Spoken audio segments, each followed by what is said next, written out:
Assalamu alaikum and a pleasant good afternoon to our viewers tonight. Madinah House, in collaboration with National Muslim Women Organization of Trinidad and Tobago and FISCAL, is hosting a 3-day program. This tonight is our final in the three-part series.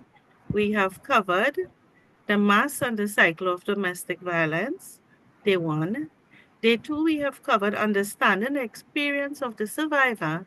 And tonight, please God, we will be handling understanding the abusive partner. The facilitators for tonight's proceedings will be our Vanana Susanka Ali and Mrs. Michelle Byam. Michelle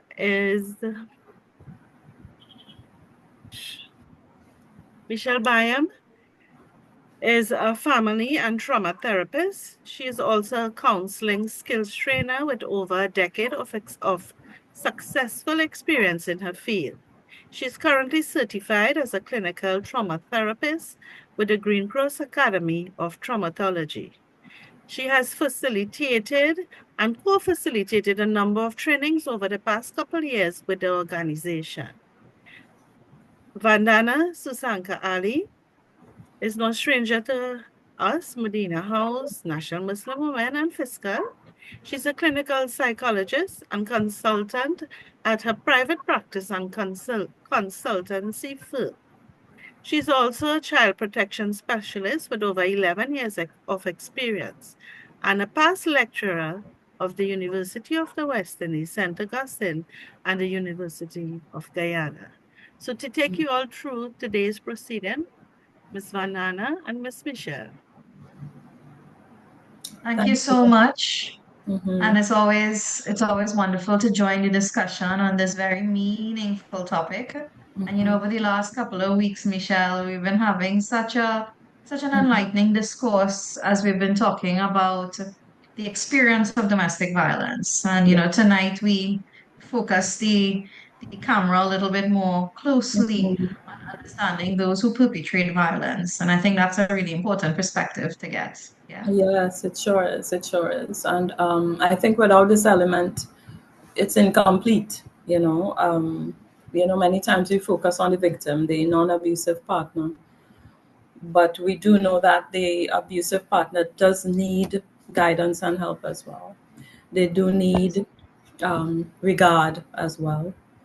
They do need that little bit of grace, to give them space to become better. So we're hoping that the discussion today can do that. Not only give information, but create that grace, like a little understanding that says, okay, something, we can still try something, we can still do something. Yeah. And we've been talking about what a survivor looks like. And tonight, as we start a discussion about the perpetrator or the abusive partner, I think it's important for us to start to talk about what are some of the characteristics and traits of an abusive partner. And from my experience, I've sort of seen that that element of control plays such an important role to him or who might be the abusive partner. And of course, we know that statistically, we do see a lot more men as abusive partners. But as we've said throughout this program, we recognize that women are also abusive partners, and men can also be victims and survivors. So that element of control is something I see a lot. The tendency to be very domineering and intimidating, using threats and really seeking to undermine the confidence and the self-esteem of their partner. It's a characteristic that we see a lot. Tend to see the tendency to minimize and deny and not take personal accountability for their actions. So always sort of passing the blame off onto the survivor and saying, well, look what you made me do, or it was the alcohol, or I lost control, but not really personally taking responsibility for the action that they took. Yeah, Yeah, and one of the other characteristics is not so much in control of the emotions. Um, quick switches, flying off the handle for seemingly simple things. I mean, one of the things I always maintain is that there's no such thing as a small thing, in the sense that it's what this small thing represents. So if Yes. my pen represents something big to me, what an onlooker will see is a reaction to like a pen.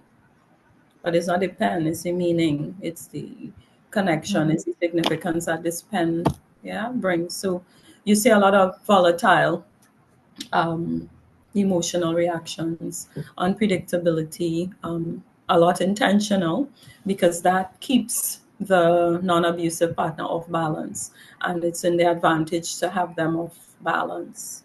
Yeah, not being able to. When you say that element of intentionality, I think that's so important to acknowledge Yeah. because survivors are often, you know, they tend to also excuse the behavior Yeah. of the abusive partner, and Mm-hmm. they may say, well, he or she didn't really know what they were doing, but it's important to understand that the abusive partner actually is choosing violence. They Yeah. are choosing to be violent with their partner. Mm-hmm. They know, for example, if someone catches them or if they are interrupted, they Yeah. can stop. They can stop the violence. So it's an action that they are in control of. Yeah. They're also selective about when to be abusive. Mm-hmm. So, they may not be abusive in the grocery store or, Yeah. around family and friends. So, Yeah. that element of being able to control their behavior where they know they will be found out and be judged. And then Mm-hmm. sometimes you find some abusive partners are also very intentional about where on the body of Correct. the survivor they assault, Yes. so that they're careful sometimes not Mm-hmm. to hit or punch the survivor in a visible part of their body so other persons will not see. Yeah. Mm-hmm. So that issue of intentionality and really choosing the violence is something important to consider as a characteristic of the abusive partner. Yeah, yeah. And sometimes even the threat, the transition from threat to the actual violence, threat of violence transitioning into actual violence, there is intention and ability to stop at that, just at that point. Yeah. So when they were Yes, using it as a threat, they could have stopped it. But that's then all right. of a sudden they can't, That's Yeah. right. Yeah. Also, another characteristic is that ability, very charming, the ability to charm. And Yes. that switches on and off at will as well, on intention as well. And So we talked that, about that honeymoon phase, yeah, in our first session. We talked about the romancing and even that reconciliation phase as well, where that ability to charm really comes through. yeah, yeah. So they're charming the victim, the non abusive partner, and they're charming others as well. So a big Yes. part of the predicament when bringing that out and trying to get help is that you're not believed because Hmm. it's so charming. It's like, Indeed. are you You sure? know, Mm-hmm. you've talked a lot about over the course of the last few weeks how mentally complex this issue is and how it plays these mind games on Mm-hmm. the survivor. And Yeah, that issue of charm is a big part of that, right? big And time. especially when their actions are not doesn't it doesn't seem aligned to how they're presenting to other people. Yeah. And another element of that mind game and that, sort of this can't be real, this can't be happening, is that the abusive partner, I find, also has a tendency to recast their behavior as nonviolent or accepted. So, they may perpetrate an act and then try to pass it off as this is something normal or this happens in couples all the time, Mm-hmm. or um, especially if we're talking about verbal abuse, Mm-hmm. and psychological abuse, even sexual abuse. Mm-hmm. It's it's almost normalized to say, well, this happens within a marriage or, in a relationship all the time, so Mm, this is nothing to be alarmed about, and yeah. again, it goes along the lines of that lack of accountability. Yeah, and that particular tactic happens a lot when there's cultural and country differences. So, like, people have come from a different country. Everything is, oh, this is how it is here. This is normal here. This is normal here. This is normal Mhm. here. So then the victim, the non-abusive partner, is saying, well, well, maybe it's I who don't understand the culture and I need to take time to understand it. But remember, when you take that time to understand it, it's securing and cementing that abuse, that loop that we had talked about. So Mhm. yeah, so those are I think the main characteristics. Yes. Yeah. Yeah. There's one that we've talked about a lot, and I feel like, the tendency to use others as pawns in their strategy Yeah. to abuse. So, Yeah. whether you're pulling in, of course, the children, using the children as Right. blackmail, or to threaten to harm themselves or the children, Yeah. if the non-abusive partner doesn't comply with them in some way, or Mm-hmm. sometimes using other family members and friends that are there to the survivor, to sort of, again, blackmail and threaten what they will do to them, or maybe what they will tell them instead, tell those persons about the survivor. Right, Yeah. right, yeah, yeah. One of the points I'd like to bring out to one while we're on characteristics is that I'd Mhm. like everyone to note that there's a big difference between characteristics and behaviors. And there's such a confusion, like we say we know somebody to be such and such, Mhm. especially those who know them from a long time, yeah, who grew up around them. They know them to be this type of person. So that speaks to characteristics.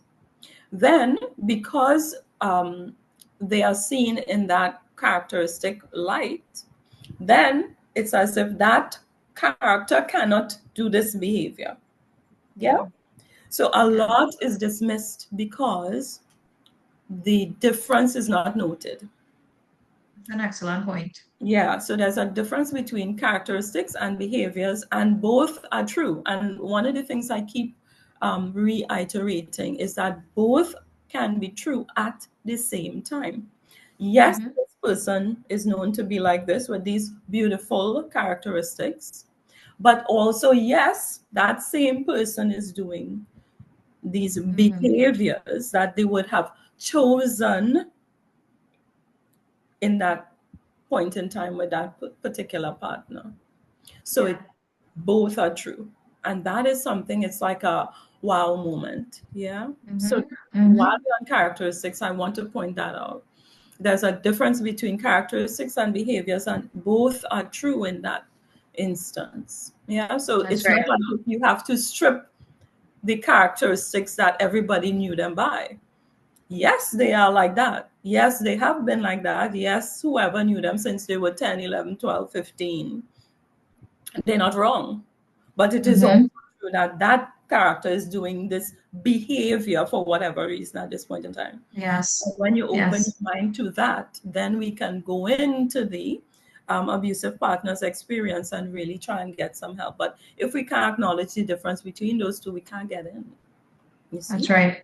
Yeah. Yeah, it's almost like we cast them in a particular light and say, well, that's it. It's a hopeless cause. Yeah. Right. Hmm. Yeah. And that Yeah. person can't be doing this and they can't Yeah. be doing that. And then on the other hand, now as well, because they were seen in a bad light before, they can't get out of that light.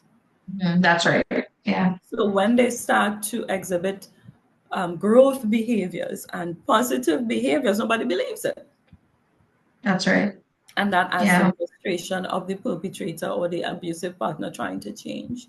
So I just wanted Yeah. to bring that out. Yeah. That's a great, great, great point. And Mhm. it leads it as we start to talk about understanding the abusive partner a little bit. I think Mhm. it's also important to go a couple of steps back and try to see. you know, what contributes to somebody even becoming this way? Right. Especially somebody who, as you say, people may not know them to be a particular way. Yeah. How do we really try to understand some of the factors that lead someone to exhibit violent behavior in a relationship? Hmm. What has been your experience of some of those things? One of the things I always say is that sometimes life just didn't bring them that package of experience. So, who you know in sunshine, yeah, that same person when the weather changes is a different person. So, let's say you meet somebody and the dynamic is one way that you can personally cope with. Yeah. And in relationships, usually it's some kind of imbalance. It doesn't have to be great, but like that. So let's say the abusive partner knew their strength to be X or Y, but sun was shining. You understand? So they know Mm-hmm. that in sunny weather, and you spend a lot of time in sunny weather. Then all of a sudden the weather changes and realize that, wow, I'm not this, I'm not that. It doesn't transfer. Yeah. Mm-hmm. And in an Mm-hmm. attempt to get back here, that's when we start to see control and manipulation and aggression and being exhibited. So, along the normal unfolding of life for an individual, the inability to deal with change of circumstance and see themselves as maybe in a weaker way than they have been accustomed can't deal with that. And then it Mm-hmm. leads to a lot of negative behaviors to try and recalibrate and bring back balance and get back on top in terms of regard, right? So, Mm-hmm. not every, and I brought this up because it's not always about the past experiences. Yeah.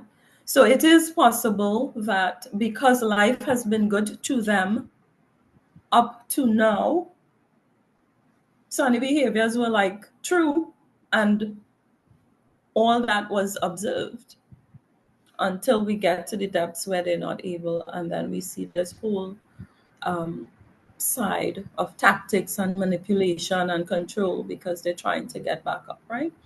And that relates to many, many, many people. Because sometimes people say, I didn't have anything major. I never see that. My parents never hit each other. I never do this. And I never. How come?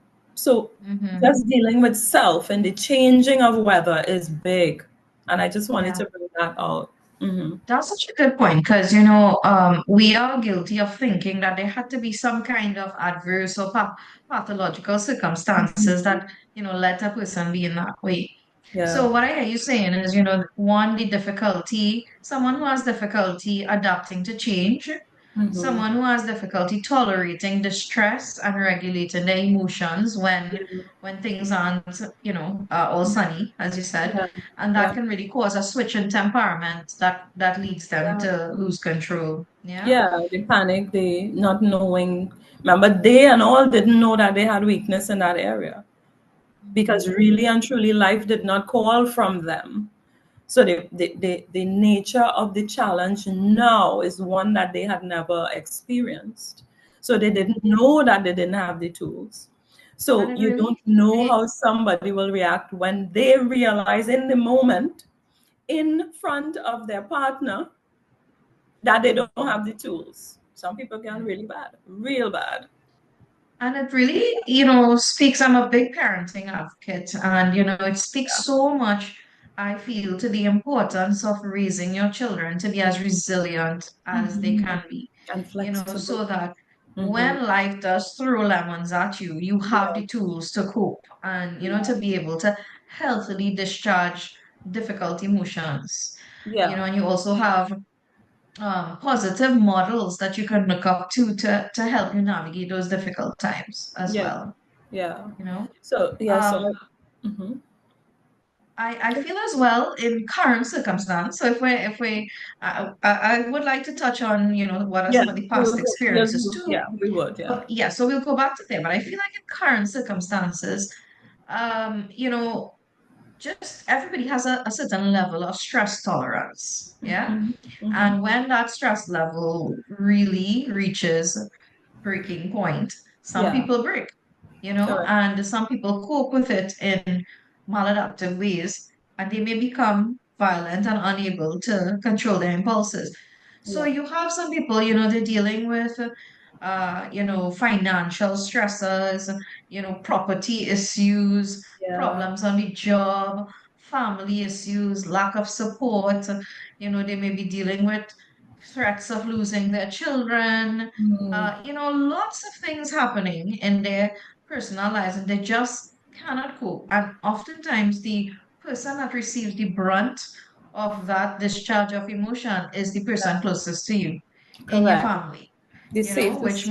might be a partner, Yeah. So I feel like that inability to tolerate the stress and manage it goes along with what you're saying as well. Yeah. Yes, definitely. So we are going back to the childhood factors in past, right? But I want people to realize that present, yeah, it's not Hmm. like they were seeing an illusion. It's just the weather was fitting to the Hmm. skill set that the person had, the circumstances was fitting, right? Yeah. But that person themselves not knowing they did not have this skill set Mhm. is that shock in the moment, and the fact that that significant other who they want that adoration and respect from is seeing them crumble. That is like too much to bear, right? Michelle, in the current as well, Hmm. issues of mental health play a role, Yeah. right? So this could be a person who did not necessarily have a history of mental health challenges, but in Right. the current Right. time, they are Hmm. going through something, they're Hmm. depressed, anxious, maybe have a substance use disorder. Right. Perhaps they're dealing with alcohol Hmm. abuse or some other kind of drug abuse. And all of these things contribute to really being able to, not be in full control of yourself Right. and, really lose the ability to Yeah. control your impulses. Yeah. Yeah. Correct. Not cope Correct. effectively. Yeah. Definitely. Good. Good. Good. So we're going So when back. we look at the Yeah. past, Yeah. yeah.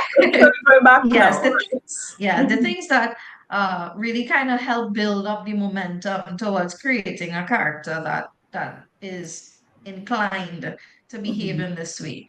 My Yeah. experience has been, a childhood history of adverse experiences. And by that I mean you might come from a background where that person themselves have been abused, Right. physically, Right. emotionally, Right. sexually. Hmm. They might have had their needs neglected as well, Right. So they are growing with an emotional void, poor Hmm. attachment to their key figures in their life, issues of mistrust developing, and Right. those things really form the foundation for instability in relationships. Hmm. Hmm. So coming from that background, coming from harsh parenting practices, Yeah. and in Trinidad and Tobago and the Caribbean, we don't do very well with making that balance between ensuring that we're authoritative but also loving and nurturing Yeah. and Yeah. being able to practice positive disciplines, disciplinary strategy. Yeah. So you find that either persons who grow up from a background with a very authoritarian background where parents were very punitive Yeah. and did not show that extent of love and caring and nurturing, Hmm. or persons who come from a very lenient and permissive background where they Hmm. were allowed to do as they please, did not develop respect and boundaries well. Hmm. Those two types of backgrounds really create fertile ground for the Hmm. development of impulse control issues that Correct. follow them later in life. Yes, that is very, very true. And as you said about the overly permissive, the misconception with that is that these children are handling themselves well with all this freedom. And it's measured by how many incidents came up that they had to deal with, right? Mhm. But remember, these free range, it's like they have all that time. They're not actually learning to deal with things. Yeah, they sort of go along and survive, and they have no structure and boundaries and stuff, and they expect that condition to remain, because the minute there are expectations, there are structures placed on them, they can't cope. So there are a lot of parents thinking that these children who handle themselves on their own are actually mature young adults who are ready for life, and it's actually the opposite. I've had That's that right. nearly in every case. Yeah. Mhm. So when you Mhm. come in now into a structure with a partner, they're no good unless they're left to do absolutely what they want. Mhm. So Yeah. the minute a request or an expectation is imposed, different human being. Mhm. Yeah. I also find that the element of learned behavior plays a big role. Yeah. So uh, learning from your home experience, your family of origin, seeing Yeah. perhaps coming from a background where your parents had a intimate partner violence happening, Hmm. and sort of learning the gender roles in there, right? Yeah. That if for example you saw your father beating your mother and your mother, accepting it, and so those roles are learned, and so children learn behaviors and they reciprocate. So that is something that is so important when we think about breaking the cycle, Yeah. because a lot of people think that I'm staying here for my children, Mm. but when you stay, there's so much harm. There's so many other, uh, negative effects that get passed on to your children that live on beyond just your generation and the experience that you're having. And if Yeah. your children learn that behavior and they carry that forward, and their children learn that behavior and carry that forward, then Hmm. we don't break the cycle of violence. So that's an important element. Hmm. Yeah, correct, correct. And staying like for the children, it's so important that the correct narrative is put out there. Hmm. You're parenting children, this is going on. These narratives don't hold water even for children. Hmm. And they see through that, and then they lose respect, they lose trust, they lose so much. You know, instead of just saying, listen, this, I'm not staying because this is good, I'm not staying because this is ideal, I'm not staying to show you that this is what we need. Time to make a plan. We want time to see if the abusive partner could get some help. We want time to try X, Y, and Z. But if we see that it's not dot dot dot, then we must. And so the correct narrative is important, to put the correct narrative out there, and not Yes. wield these stories that, not even for young children, holds water, right? And it becomes so toxic, the way they view you, the way they view the abusive partner. Mhm. Mhm. So all And the what they intent. learn about themselves, Michelle, Yeah, and correct. their own worth. Like all Yeah, of these are messages and narratives that they're getting from being in the environment where their parents are in a violent relationship. yeah, yeah, Mm. yeah. And that is what I think is not seen in a moment. And I have never heard, in all the cases that have the correct and proper narrative put out. So always some Yeah. story that you selling to these children. And as you say, they devalue themselves, they devalue you, they devalue. So yes, you would have stayed in the same square footage, but nobody's together. There's not connection, there's not respect, there's not love, there's not trust, there's not example. So you Mhm. stay in the same square footage with a lot of toxic messages, and they're living with that to continue because they have nothing else. Yeah. Yeah.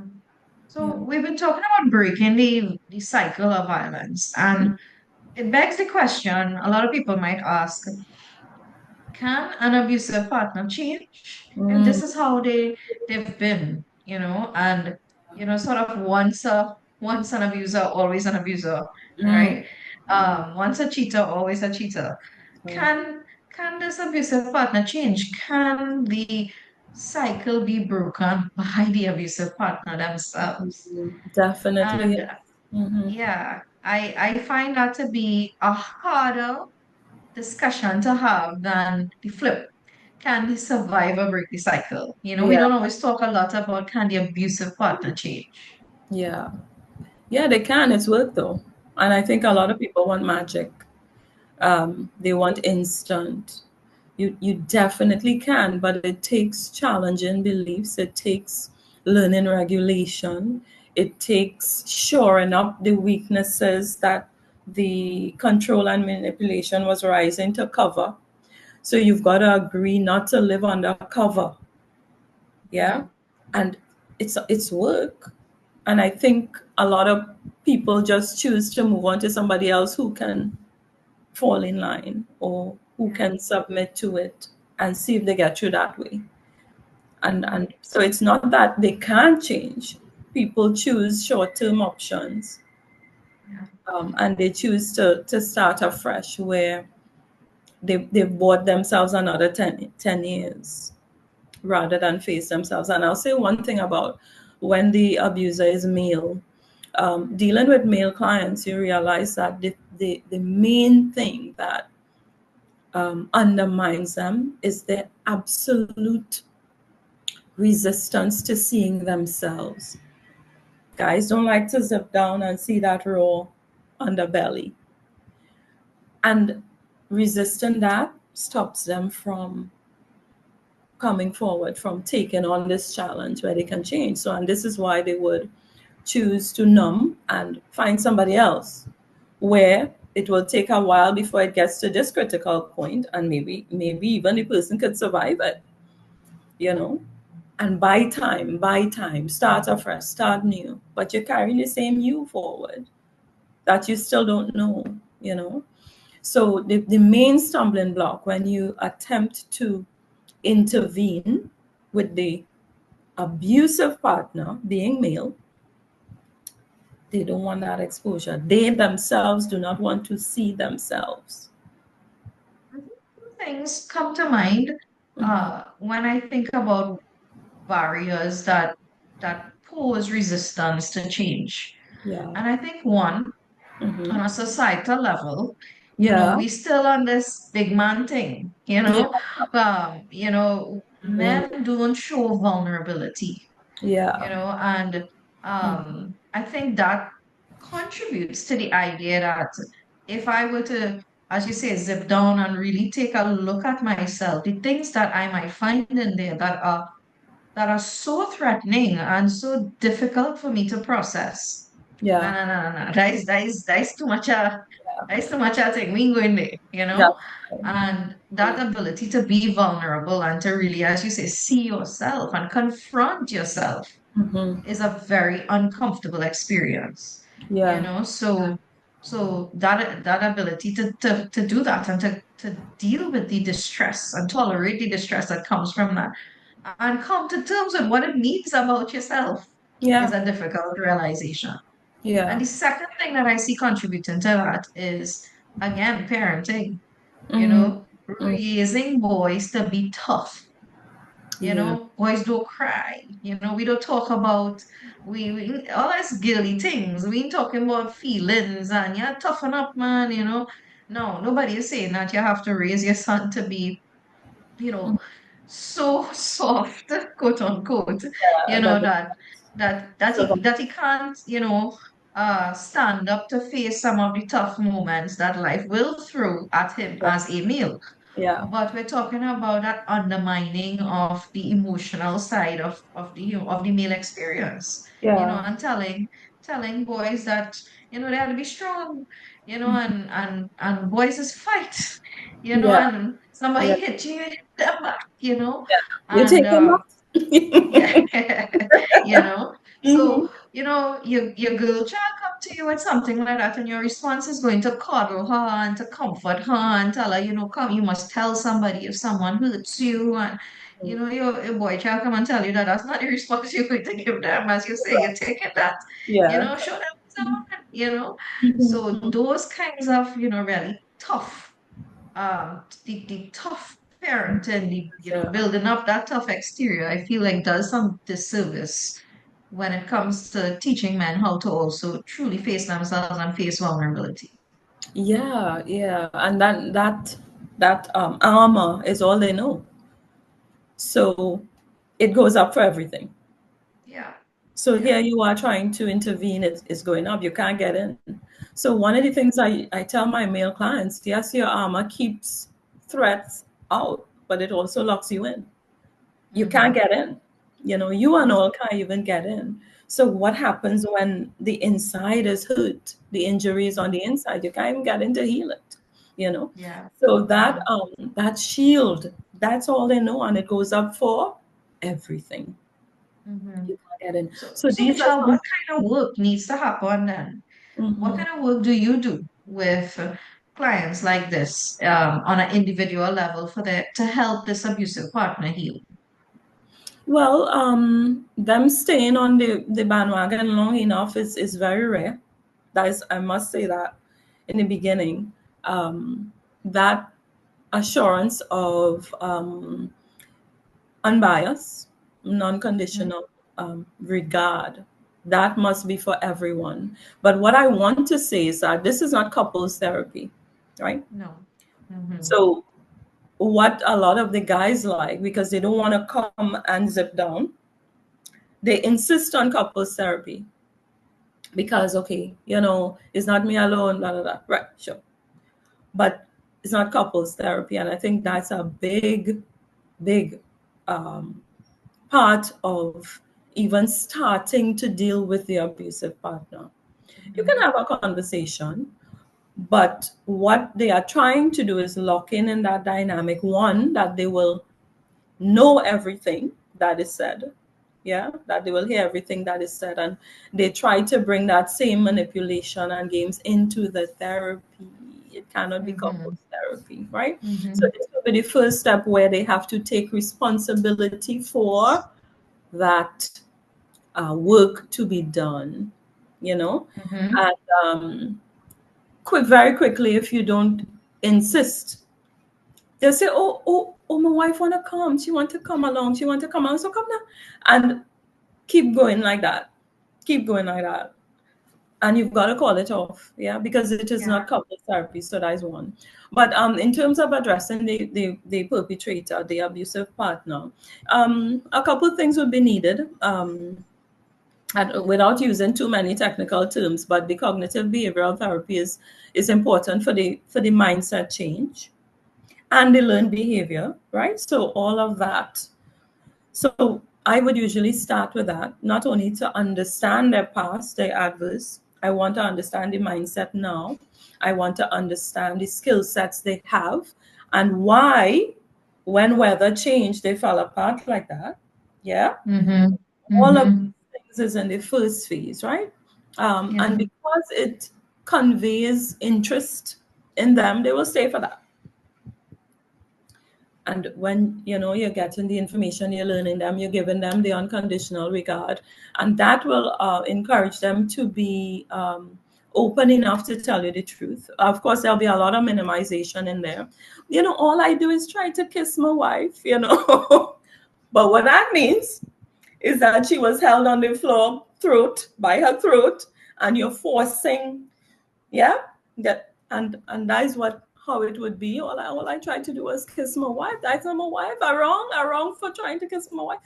So there's a lot of minimizations there. So that first phase is rough. That is where you try to get that buy-in, right? And really, that is where the mindset and learned behavior, all that stuff is addressed. We also have to look at views of women,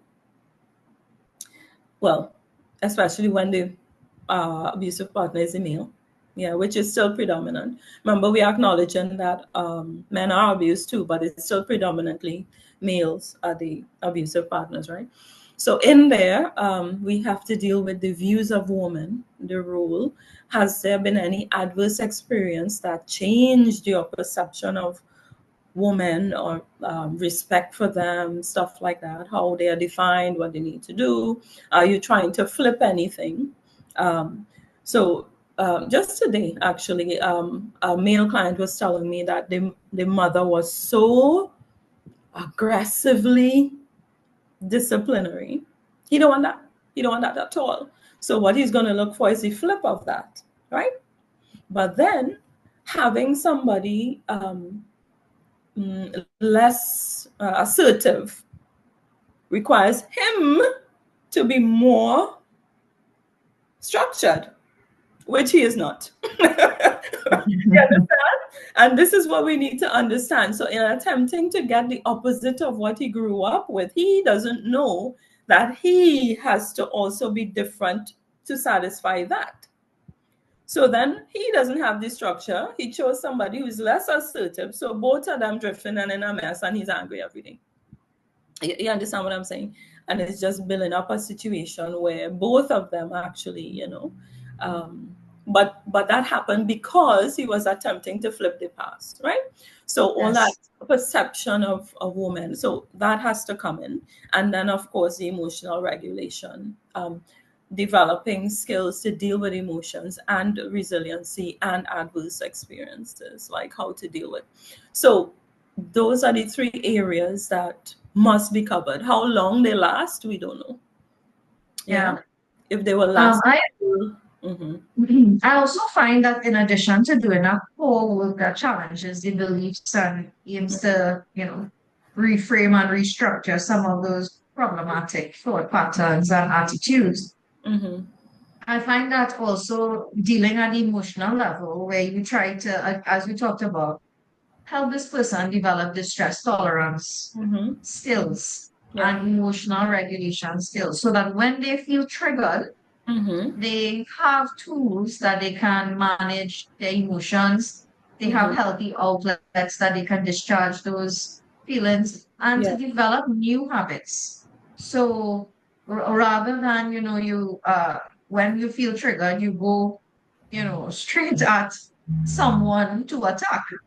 Yeah. Rather you have something relaxing that you can do, somewhere Mm-hmm. you can go, Yeah. somebody you could call, somebody you could visit, and having that outlet that Mm-hmm. allows you the opportunity to de-escalate Yeah. and then come back to the situation.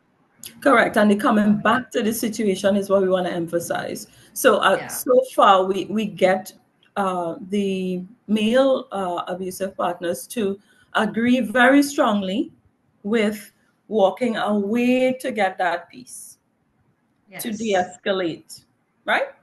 But then when they come back, they're not bringing it up. They're not wanting to go back there. You're bringing that back up again. You understand? So Yeah. because they don't go all the way, it doesn't have the effect it needs to have. So Hmm. they say, yes, we could do that. We could go and de-escalate. We agree 100%. But then they're expecting that to be the resolution, and it's not. Hmm. So then Yeah. they come back cool, and they say, "Well, I was cool. I come back cool. Why are you going?" Right? You understand? And then that will build up into a toxic volcano pretty soon. So they can't see how come they de-escalating and this still happening. It had to be she who keep Hmm. bringing this thing up, but that's because they're leaving out the last part, which is you are de-escalating in order to come back and deal with Yes. the situation. And that's why tools for interaction, tools for resource building, like strength building. Hmm. What are the strengths? Can we come at this another way? So if your left hand is weak, can we train you to use your right hand instead? You know? And those tools you must go back in with that. Otherwise you recreate the same the vulnerability is still there. And therefore Yeah. when it shows up again enough, you find repetition of the explosive Hmm. reaction. Yeah. So, Michelle, anybody who's trying to make a change in their life, Yeah. it's hardest if you're trying to do it alone. And it's Yeah. really not something that you can do alone. Mm-hmm. And our friends, our family, our communities that we belong to have a role to play when it comes to addressing this issue of domestic violence. Mm. So, when we think about the abusive partner reaching out or not, to their circle, how can the support circle, the friends, the family, the community come together to really support the abusive partner in their healing journey? Mm. They've got to speak the truth, first of all, and Yeah. call a spade a spade. They've got to. But remember the point we made earlier, if they are able, the supporting circle, if they are able to understand the difference between characteristics and behaviors, it's Mm, easier for them to call a spade and say, we know you want to be like this, but what you're doing is X. yeah. But speak the truth. Don't cover, Yeah. don't pick up, don't ignore, don't side, don't avoid. Because remember, the thing that happens is once it comes out, the abusive partner tries to intimidate away any support that the victim may have, the non-abused partner may get. Yeah. So just to discourage that, taking it outside of that secrecy. And Mm-hmm. if the supporters are not ready for this and ready to say, okay, as uncomfortable as you're gonna make it, the truth is still the truth. You need to dot dot dot dot. Yeah.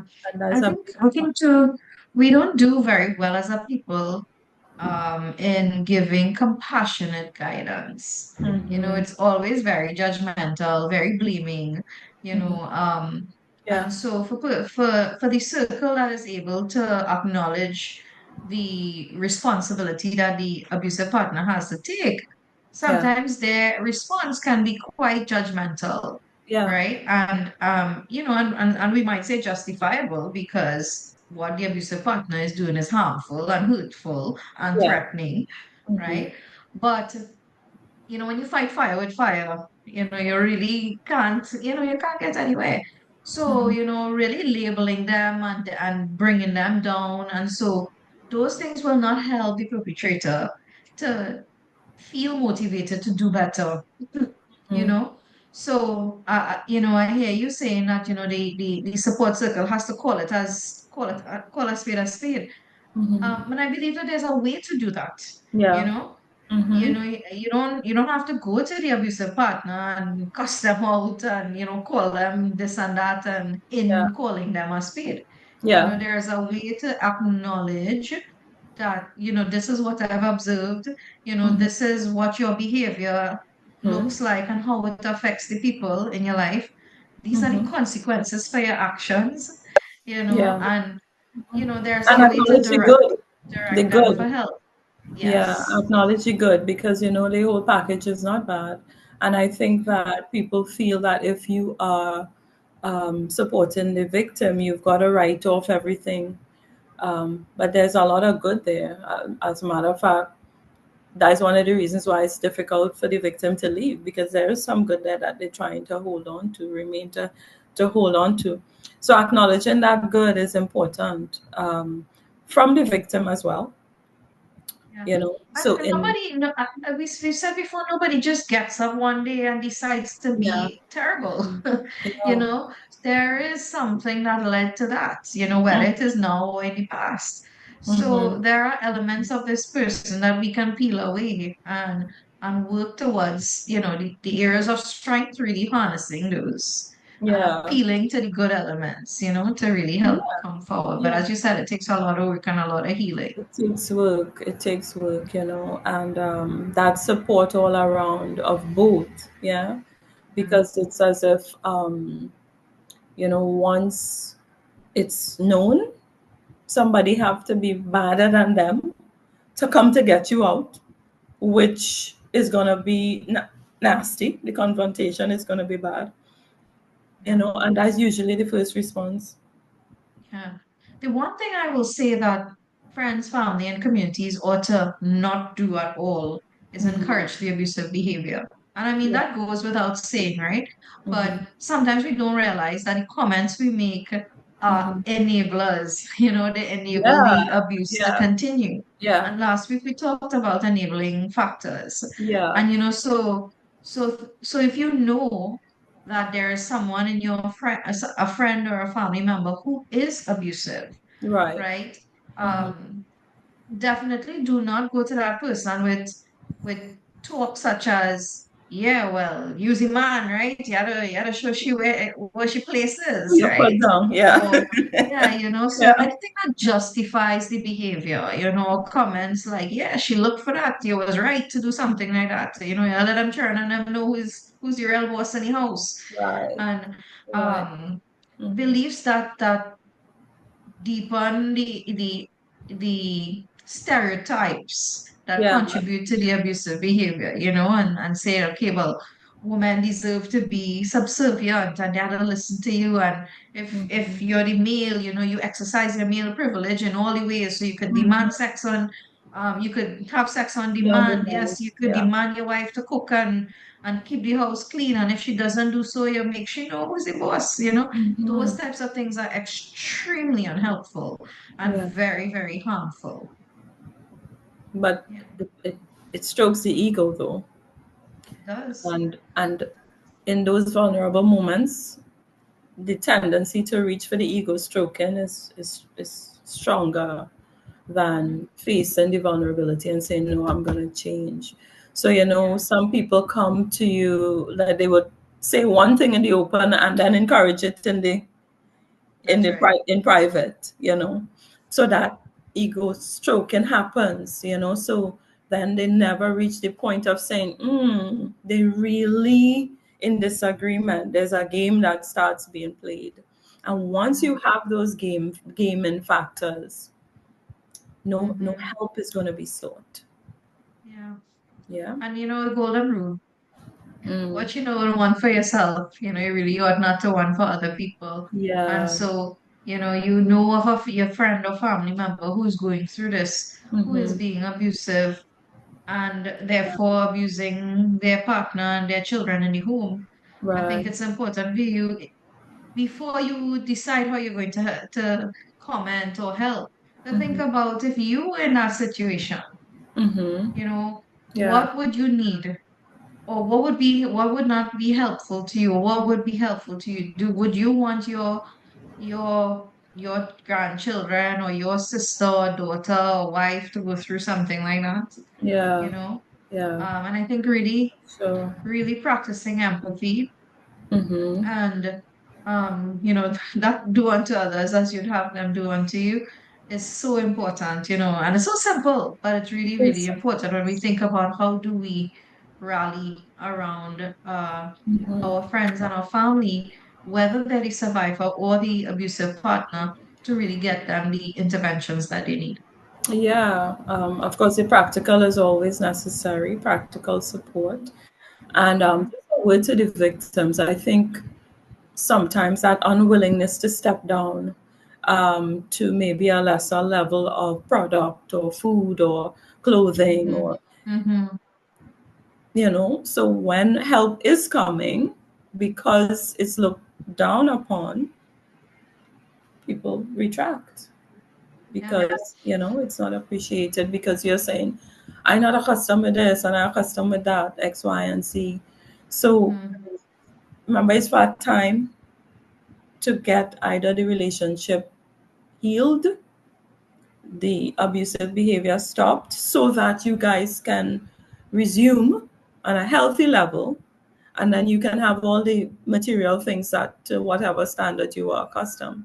So it's a time, but I think some of the victims see it as a step down, and their reaction to the support that comes causes it to stop. And Well, it's like choose your heart, right? yeah, That's something I say all the correct, time. Choose correct. your heart. You always have a choice. Do you want to choose the heart where you're abused and beaten to a pulp? Or you Hmm. want to, and you live a life of luxuries otherwise? Or Yeah. do you want to choose the heart where, you're Mhm. separated from your partner, you have less luxuries than you had Mhm. before, but you're safe and you're happy? Which one? Correct. And that's Yeah. part of the work too. Remember, it's work on both parts. It's Yeah. part of the work too when you realize, okay, I accustomed with, my own toilet and bath, and I have to be a crouch up and using sharing bath. And the ability to endure the inconvenience is so short, it's so limited that it doesn't give them enough time for the process to take hold and for the healing to happen and for the abusive partner to get help. And because many times they're saying, "Oh, she wouldn't last, the person wouldn't last," so they just wait it out. Yeah. So all these are factors that if we can't outweight them, then we would not get to the healing work. Mhm. I think one final area that friends and family can also support is connecting the abusive partner, just as they would if it was the survivor, Mhm. connecting them with the resources that they can use to get help. Mhm. So, that may involve, we do know that the Trinidad and Tobago Police Service Mhm. has the gender-based violence unit that offers support to both abusive partners as well as survivors. So, Right. connecting them to a police station that might be able to, put them onto that unit and get the abusive partner the help that they need. Yeah. And there is, of course, as well the Coalition Against Domestic Violence. Mhm. They can provide supportive psychosocial support services Right. that connect the abusive partner for help as well. Right. And any other counseling service that really, Families in Action offers services. There's a National Family Services Division attached to the Right. Ministry of Social Development, and Correct. they provide family counseling, they provide Mhm. individual counseling. And so this is an option as Right. well that abusive partners as well as survivors can seek free counseling that is Yes. provided by the state as well. So, really being able to reach out and connect to the resources, Mhm. accept that there is a problem, and choose to do better. choose choose to do that. And intention is so big with all of this. It is such a stumbling block. The bottom line is to choose to do better, choose to do the work, choose to endure. Because remember, for the rough patches you can get support. You don't have to run back to the behavior as bad as it was, right? So choosing to do better is big. It's big. Yeah. And I think that's a really good place for us to wrap the discussion and to also bring this three-part series to Yeah. an end. Yeah. Michelle, any closing comments on this enlightening discourse? Man, I am just always so hopeful and encouraging. You can do it, whether you are the abusive partner, whether you are the survivor or non-abusive partner, you can do it. But it does take work. And I mean, I'm authentic. I'm not fooling anybody. Part of the work is just staying through the tough middle, because even though they can't see the other side of that, I can. And it's just holding on and doing what it takes to heal and become better. And I just want to encourage every single one that you can do it and choose to do better. Mhm. I wanna echo those sentiments and reiterate something that I said last week, which is you are not what has happened to you. Yeah. You are what you choose to become. And Yes. in choosing to become something, choose better, as Yeah. Michelle said, and so with that, I really wanna say thank you to all who have contributed to the discussions that we've had. Thank you for tuning in and for viewing. We hope that something along the way has stuck with you. Mhm. And if it helps you, wonderful. If it's information that you can share with someone else to help them, Definitely. then we would have achieved our objective over the course of these last 3 weeks.